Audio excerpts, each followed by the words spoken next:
はい、哲也です。今日はね、ファウチデルタ株は厄介だというテーマでお話してみたいと思います。今、米国では新型コロナウイルスが再び猛威を振るい始めています。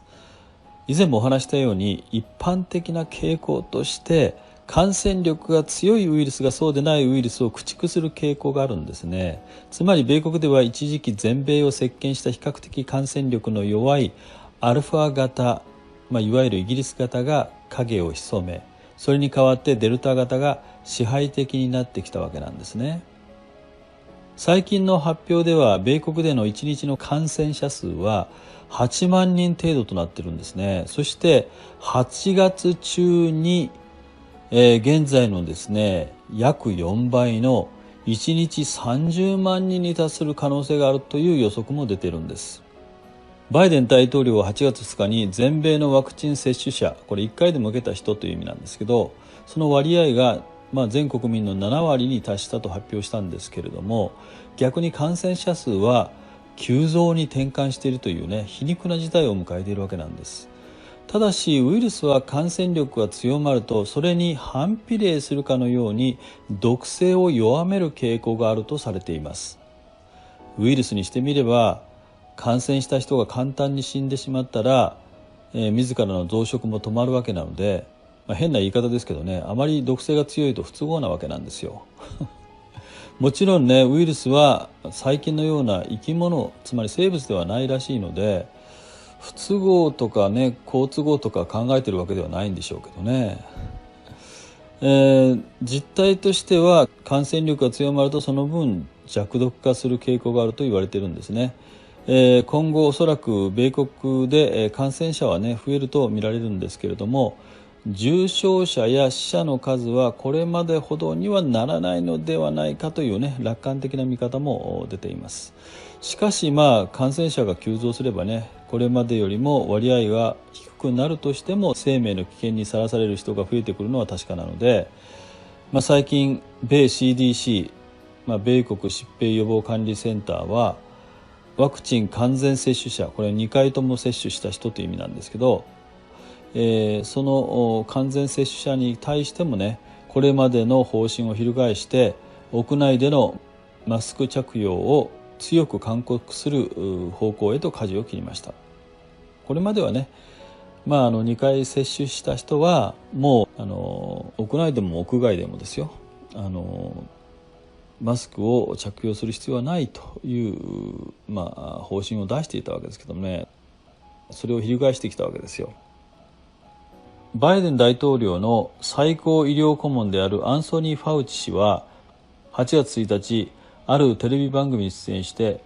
完全に予防接種を受けている人々の間でも感染者が広がっている現実を踏まえて、 CDC がマスク着用に関する方針を変更したことについて、説明を行ったということですね。僕はこの情報を主にこの記事から得たので、今日はこの記事内容をベースにお話してみたいと思います。 CBS のフェイス・ザ・ネーションという番組に出演したファウチ氏は、ブレイクスルー症例、このブレイクスルー症例というのはね、ワクチンを接種した人の感染例という意味なんですね。ブレイクスルー症例が増えていることと、その多くは軽微な症状で推移していることを強調しました。つまりワクチン接種はデルタ型に関しては感染を防ぐ力はそれほどないけれども、症状は軽くなるというわけなんですね。ただしそれを裏付ける具体的なデータは示しませんでした。したがって軽症化の理由がワクチン接種によるものなのか、それとも感染力の強化に伴う弱毒化によるものなのかがはっきりしないままとなっているんですね。僕はいつも思うんですけどね、こんな肝心な点についてはなぜかマスコミはね、専門家に突っ込んで聞かないんですよね。聞けばいいのに、思いません？司会を務めたジョン・ティッカーソン氏は、ファウチ氏にそんな肝心な質問はぶつけずね、単純に CDC はなぜ予防接種を受けた人と予防接種を受けてない人の両方に屋内でのマスク着用を勧告するのかと尋ねたんですね。それに対するファウチ氏の答えはこうでした。我々が新たに学んだことは、予防接種を受けたブレイクスルー感染者の鼻咽頭のウイルスのレベルを見ると、予防接種を受けていない感染者の鼻咽頭のウイルスのレベルと同じく非常に高く、ほぼ同等であるということだとね。ファウチ氏はそう指摘した後、予防接種を受けた人と予防接種を受けてない人の両方のデルタ変異株ウイルスのレベルがほとんど区別がつかないくらい同等だということは非常に厄介なことだと付け加えたそうですね。その通り非常に全く厄介ですよね。